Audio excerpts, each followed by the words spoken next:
No. That's perfect. And when you were just listing off the things, it is interesting when we use language, what it brings up when you say something. So there are times where I'm like, oh, I did the thing, and I go to cross it off, and I realize I didn't write it down. So I write it down just I write it down and line it out too. Absolutely. Because I want credit for that. I did it. So how do you reframe and be okay with making your own choice for your own life? Yeah. Wow. This could be a 2-hour session right here. So.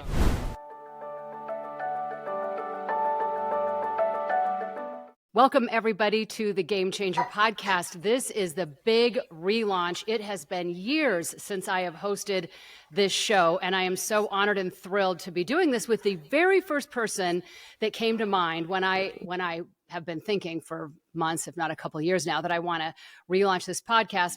And I knew for a fact there was nobody that I wanted to have on my first show back other than dear Kathy Gruver, who we were just chatting before I hit record, and I thought, no, I want to jump on this live so I can say this when I was just saying to her, it's so good to see you. However, we all have cyber stalkers out there, and little does she know, but I am certainly one of hers. So I have been seeing you over the months and years that let me update all of you. And Kathy, I would like you to say something more than this.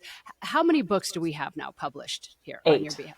8 books published, PhD in natural health and wellness, which, that's no short thing. The Dr. Phil Show, TED Talks, all around globetrotting, literally around the world, helping people out in what I think is one of the most important topics currently, although I think, quite frankly, and I'm sure you'll agree with me, truly since COVID, I don't think the stress level around the world has diminished. I think that every year we have over and over thought that next year's going to get better. And then, goodness sakes, we're going to turn the corner, and now finally everything is going to be amazing. And we're 5 years later now, and that corner still has yet to be turned. And so this is one of the reasons why I knew, amongst many others, that you had to be the first guest back, because everybody needs help. And there's not one person, I think, on the planet that's not struggling with some sort of PTSD for any number of reasons.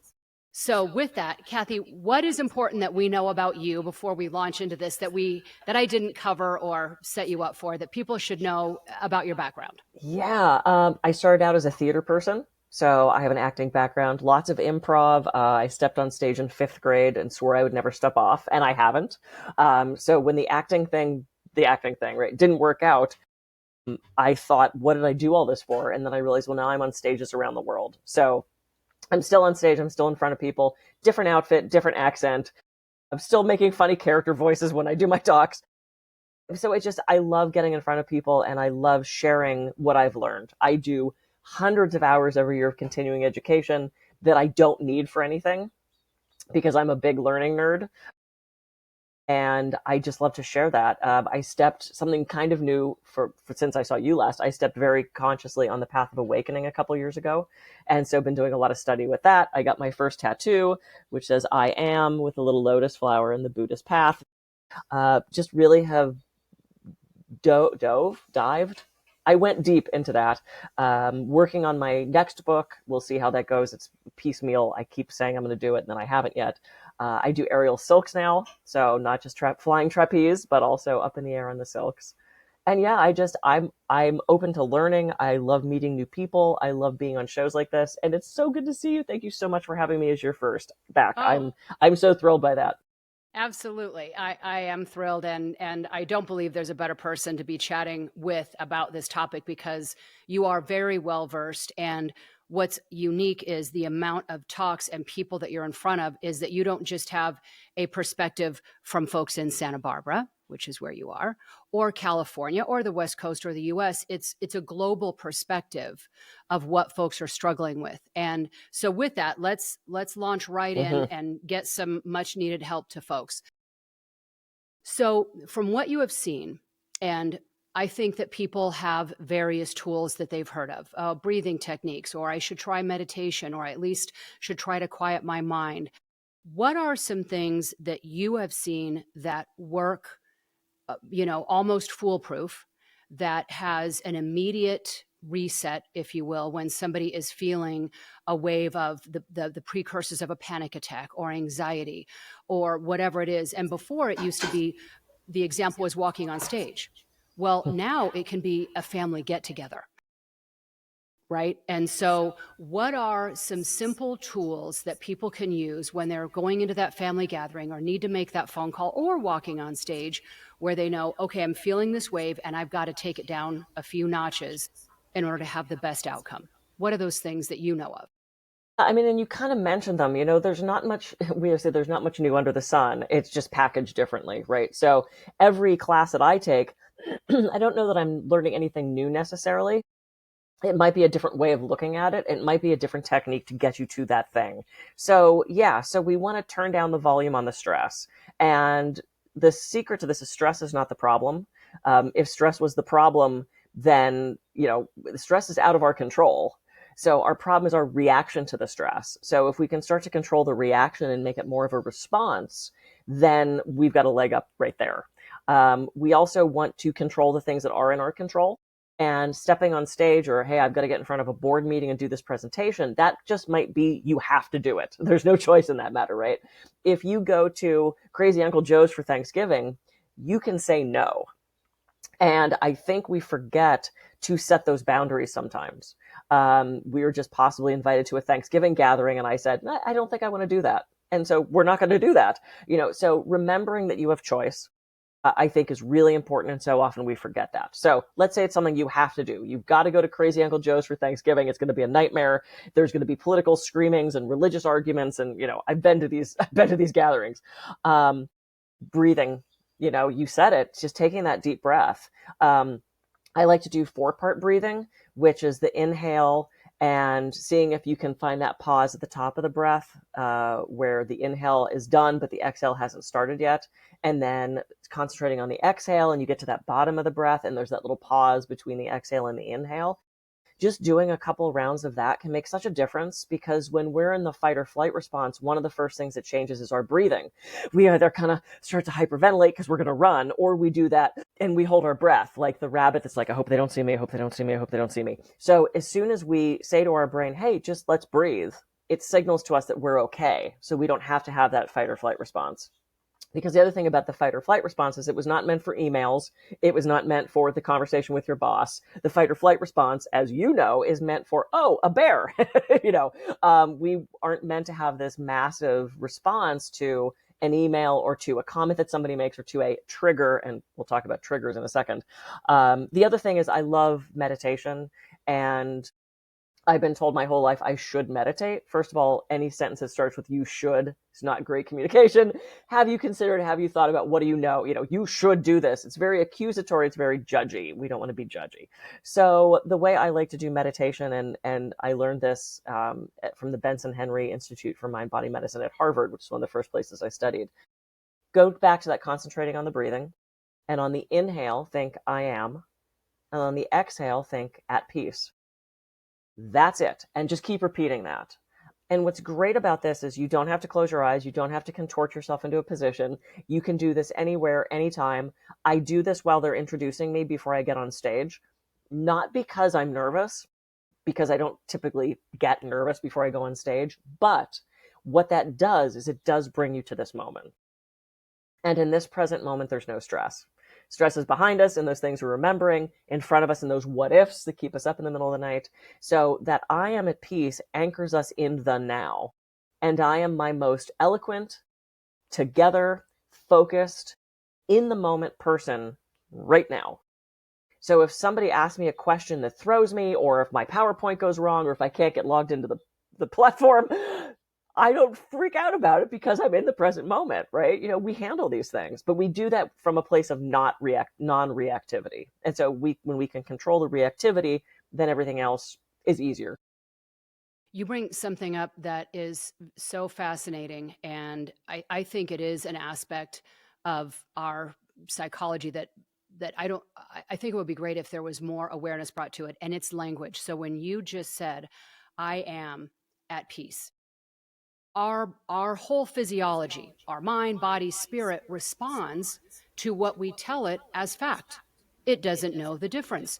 Yep. So if we are saying as a fact, I am at peace, I am grateful, whatever we are following that up with, we are internally going to respond no different than I am stressed out, I am overwhelmed, I am freaked out about whatever. And what have you seen with language in how we use it unconsciously as a label that we carry through as a way of life, as a way of being? Thus, we are stressed out, overwhelmed, can't handle life because of what we're telling ourselves every day.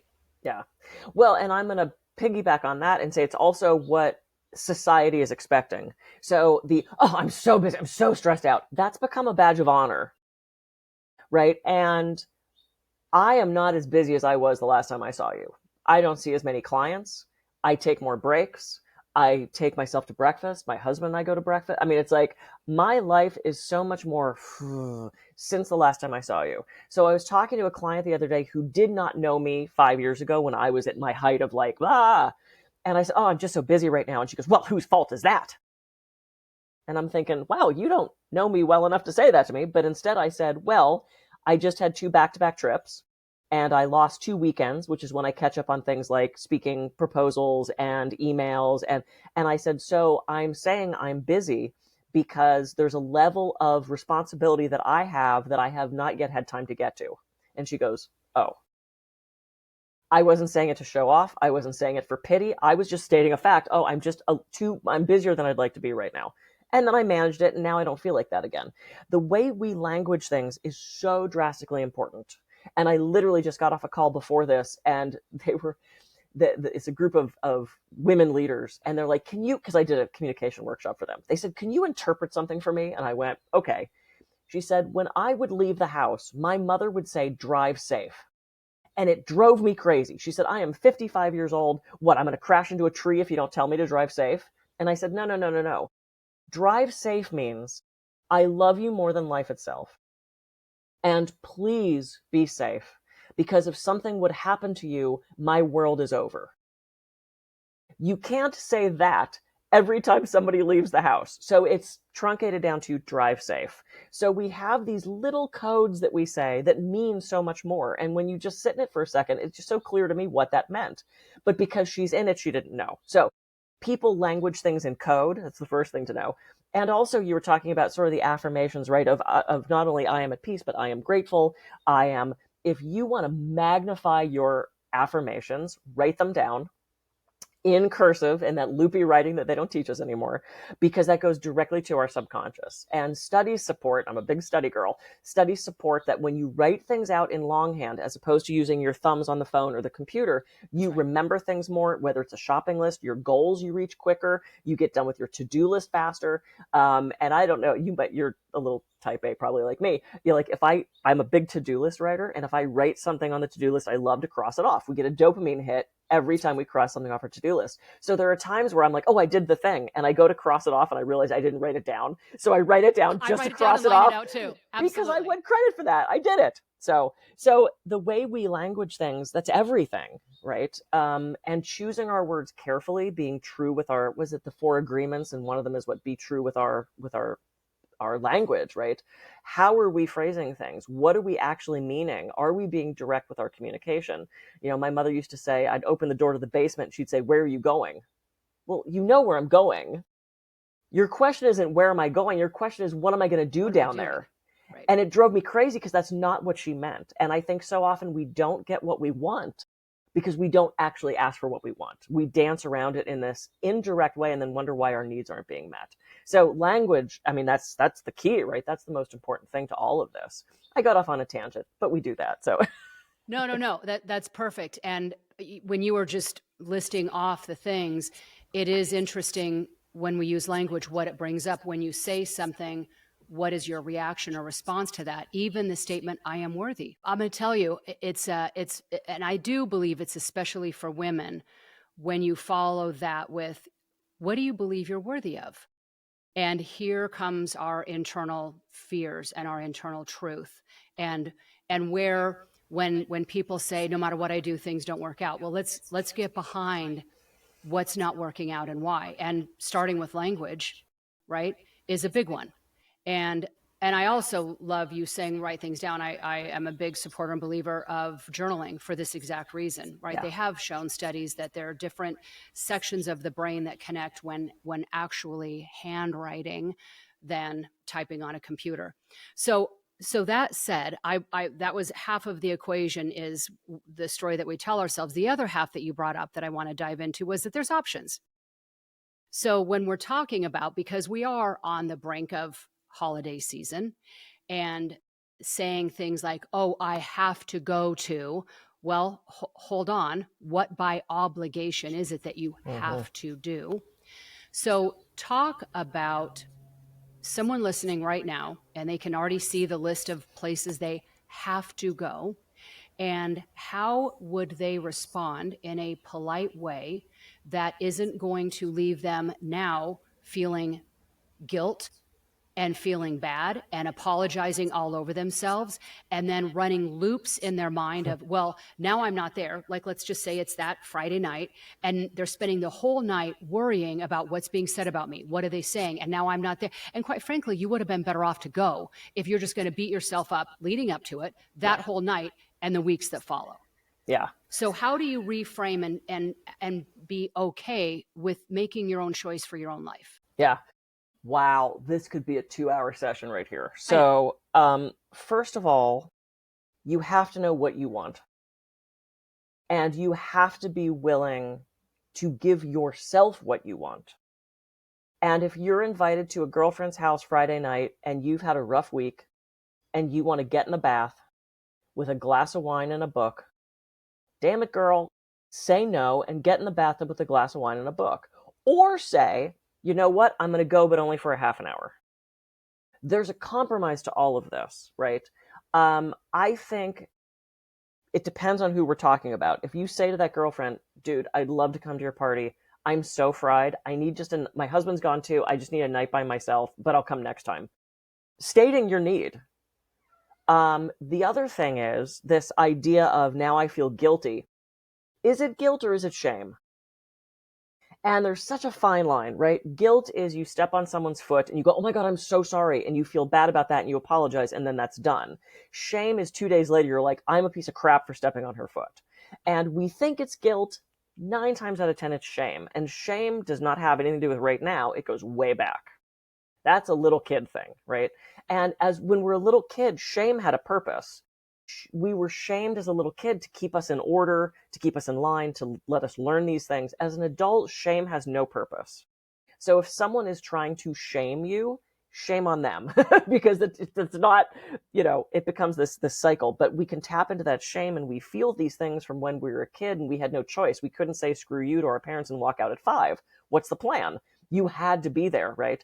And as a little kid, we had 2 needs. We have the need to be accepted because that kept us safe. That meant we were protected and part of that tribe, that village, that family. We also had a need to be seen for our authentic self. And as a little kid, we realized pretty quick our authentic self isn't really accepted.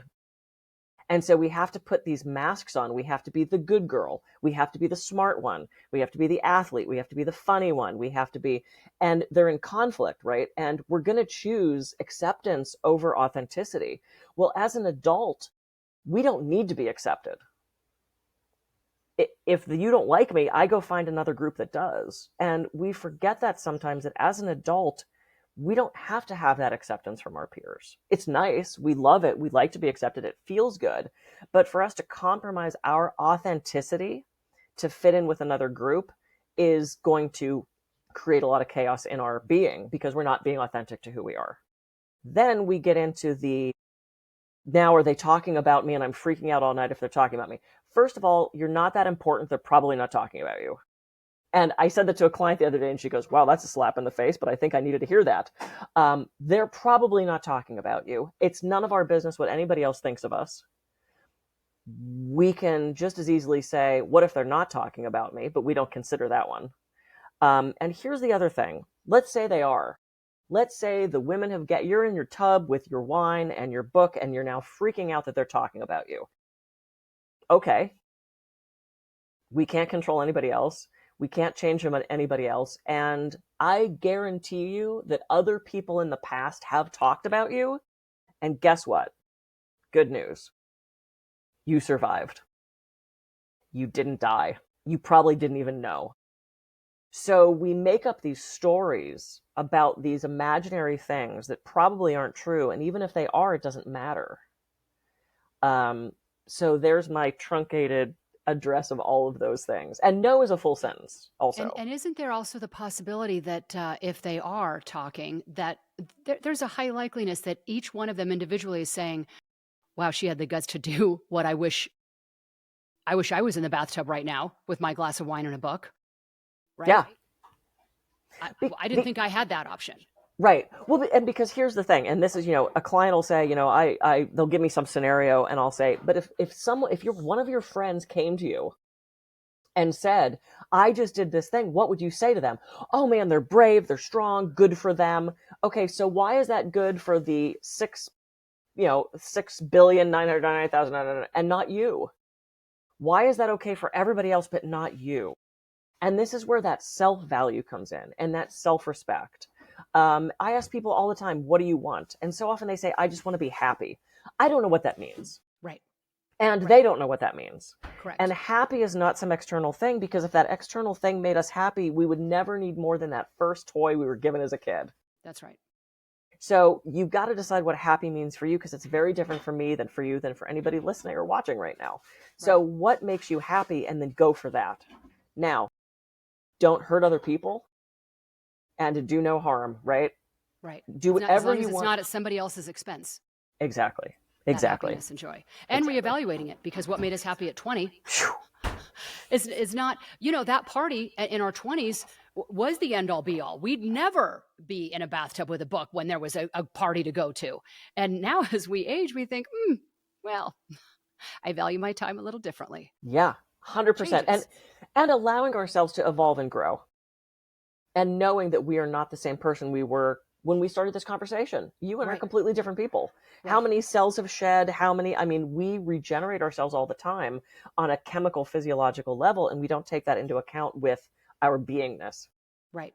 You're absolutely right. And checking in, and most people, as I have said many times, the average person spends more time planning a vacation than they do their life. We just don't even check in with ourselves on what matters.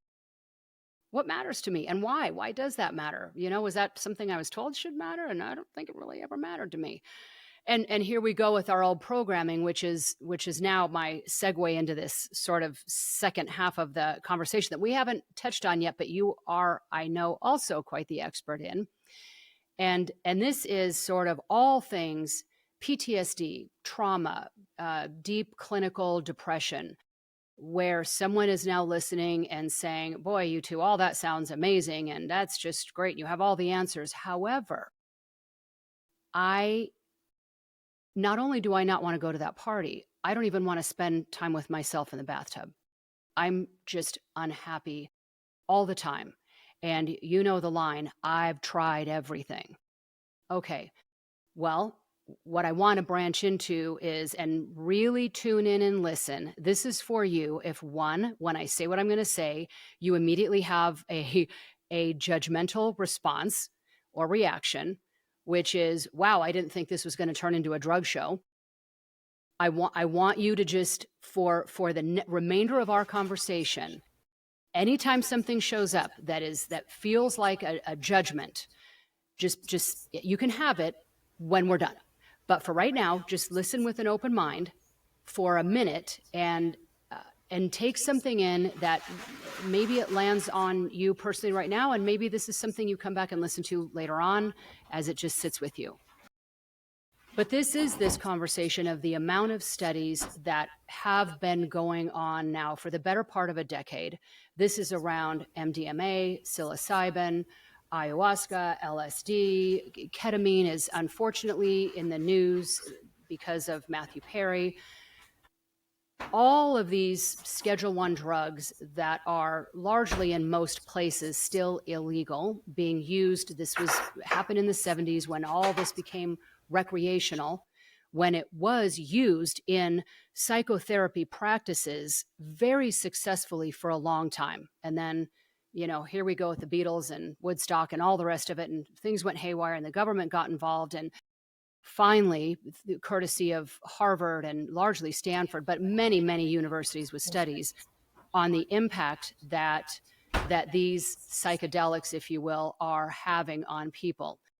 So I want you to give us a little bit of your background and experience in this realm, what your experience is with and what you have found and why you have found and seen what you have seen. Yeah, I'm an endlessly curious person. As a kid, if it was closed, I wanted to open it. If they said, don't look in there, I needed to see what it was. If they said something, I said, why? And because I said so did not work for me as a kid. So if I was like that at 6, you can imagine what I'm like now. So I have always had this sort of fascination with, well, let me try that, right? I mean, I'm not an idiot. I'm not going cliff diving and I'm not getting on a squirrel suit and I'm not, and for those of you that do the great, that's not my thing. But years ago when I heard about this thing, psychedelics, I was like, wow, that would be interesting. I'd like to try that. And I was in a relationship at the time that was so closed-minded and so closed off. And when I mentioned, boy, that would be interesting to try, I got made fun of. I got pushback. I got completely stonewalled. And I thought, oh, guess I'm not doing that. Now, I was a theater major, so pot smoking was sort of a requirement. So in college, I smoked pot. That's what we did. Go do improv, smoke pot, tell me how it goes. And then I did nothing for decades because I was in this relationship. And as soon as that relationship ended, I found myself having this freedom and this openness to explore and tap into things. And so it was a couple years back, a friend of mine said something about mushrooms. And I went, oh man, I've always wanted to try that. And he goes, well, I've got some chocolate. Do you want to try it? And I went, yeah. And I did. And I understood music for the first time. I'm not a music person. But I got it. Like I understood what it was. And I went, whoa, that was kind of interesting. I didn't take a lot. It was maybe a gram. I took copious notes. I had a little spreadsheet of what time did I take it and what did it do and how, and my Capricorn self spreadsheet was 6:15, took 1 square, 6:45. Whoa. Yeah. Wow. That's all I wrote. That was my notes. And I began to realize that whether it's dance or meditation or going for a run or sitting in the bathtub, we enter altered states of consciousness all the time. Hypnosis is an altered state of consciousness. That driving on the freeway and going, oh, did I pass my exit? Where am I? That's an altered state of consciousness. So when we hear psychedelics and it scares people, one, you've probably got a lot of misinformation. You're thinking back to the craziness of the 60s when, people were not diving off buildings. People were not overdosing on LSD. In fact, there's never been a report of somebody dying from taking too much LSD. Was there one guy once that jumped off a building? Yeah.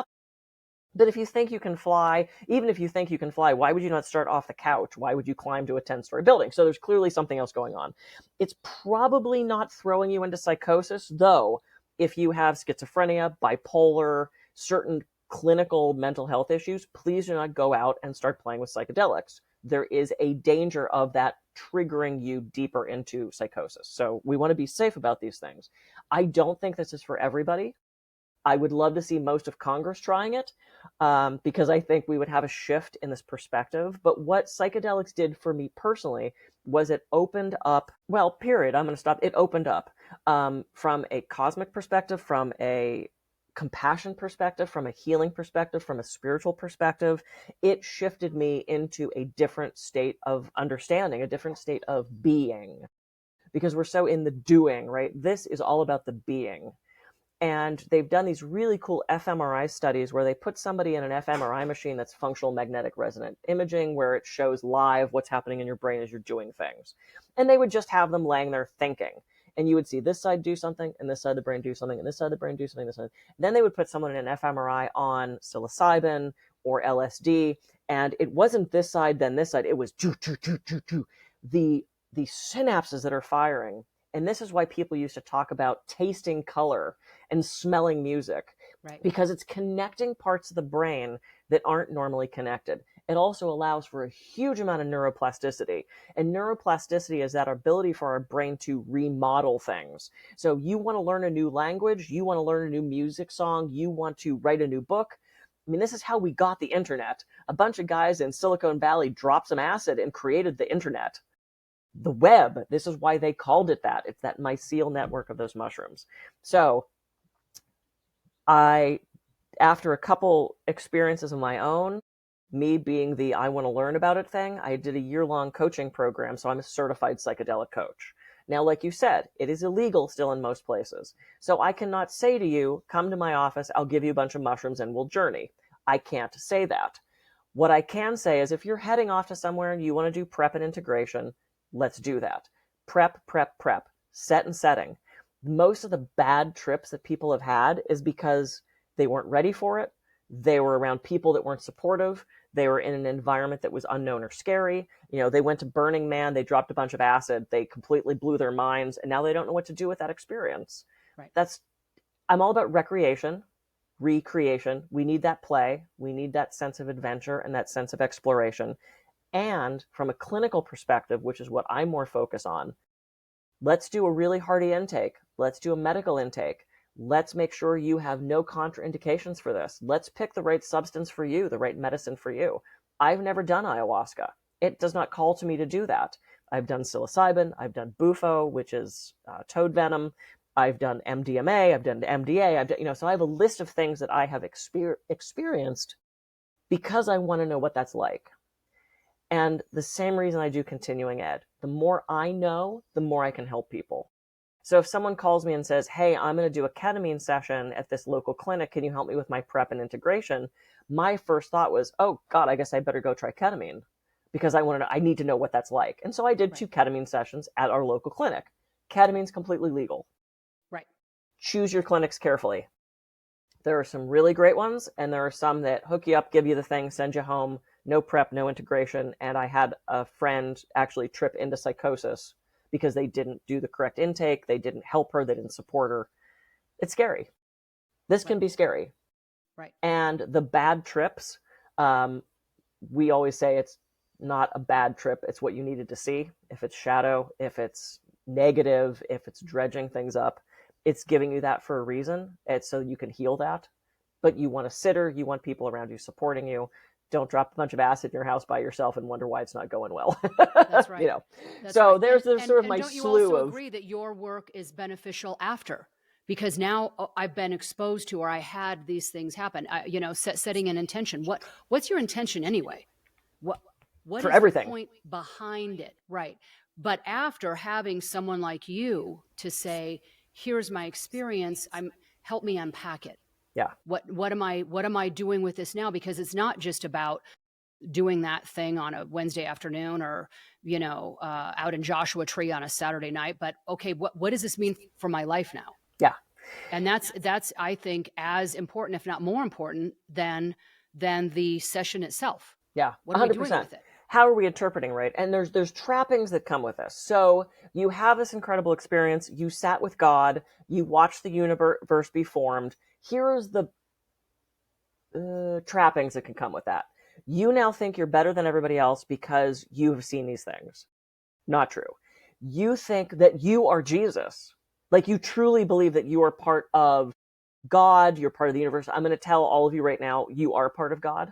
You are part of the universe. But you start proselytizing and you think everybody should be doing this and you start your own church and hang on. You get I love mushrooms tattooed across your forehead. You leave your spouse. You quit your job. You sell everything you own. You get a van and you drive across. Hang on. In that first 3 to 6 weeks, you are still integrating this experience. You are still learning about this experience. This is not the time to make life-changing decisions because you're probably going to later go, oh crap, why did I quit my job and move away? Now, maybe after you've sat with that, it has given you the insight of, I'm miserable. I hate this job. Yeah, it's really good money, but it is eating my soul. I need to go.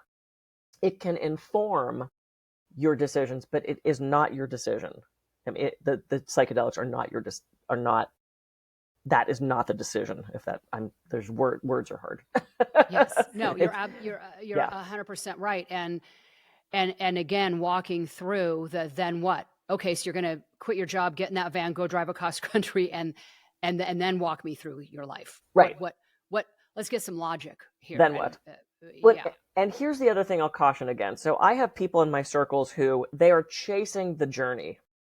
They do journey after journey after journey, psychedelic after psychedelic after psychedelic. Oh, more ayahuasca. Oh, more bufo. Or more combo. Oh, more. Hang on. It's not about more journeys. It's not about more medicine. It's about sitting there and figuring out what the hell that first one meant. What was it telling you?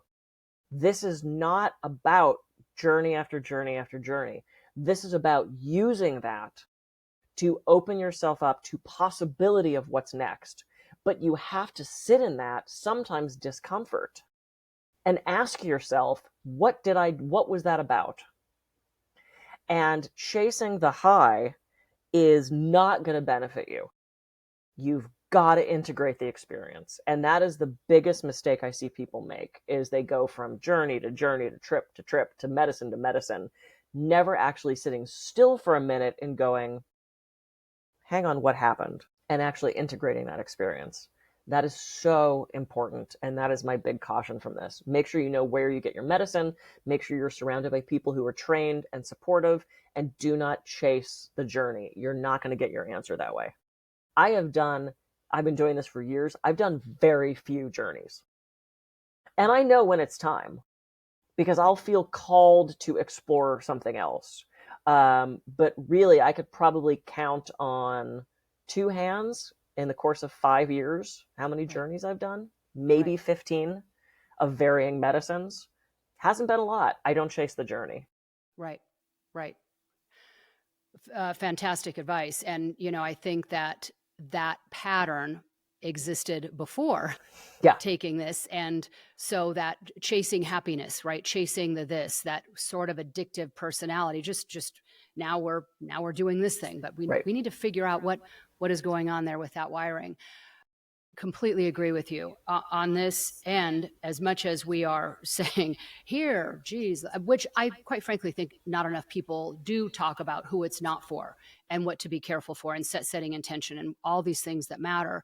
On the flip side of that, the studies have shown that your DMN, your default mode network, when you were just talking about neuroplasticity, is that there's this serotonin, that good feeling that is allowed. It's allowed to come in. It's not like it's created. The doors are open for us to allow serotonin in, so that when we are accessing these past memories, we can rewire them and assign new meaning with love and gratitude and acceptance and understanding, which is one of the big reasons why they have seen people. I mean, we're talking Vietnam veterans that have had severe PTSD for decades and have tried everything known to man. And a couple of sessions and they're rewired as a true different human being. The alcoholism is gone. The marriage that was maybe ruined, or the fifth marriage that was on the brink of being ruined, is saved. Their relationship with themselves. And so just looking and having an understanding, and I encourage you to do your homework and true research into what this is happening with brain wiring in such a short amount of time, when you're talking decades of trying everything else to no avail. Yeah. So 100%. And the studies are supporting this. We all waited on the edge with bated breath about the MDMA and the FDA and the studies, and they denied it. And all of us went, oh, okay, now how do we do this? The fact that there's so many states and little pockets within, I think there's 7 or 8 counties in California that have decriminalized certain psychedelics. Decriminalized. They haven't legalized it, but the police have been told, the chick's got mushrooms, leave her alone. You're depending on where you are in the country, but it's interesting. There's places in the country where you would think, oh man, there's no way. Texas has some of the highest uses of psychedelics. Ohio and West Virginia has so many different people who are, now we're all practicing underground, right? Which sucks, because we need to be having more of these conversations. And if you're feeling persecution or prosecution, you're not going to be having these open conversations. It's a risk for us to be having these conversations, which sucks to say. So there goes free speech, right? But I call it's harm reduction.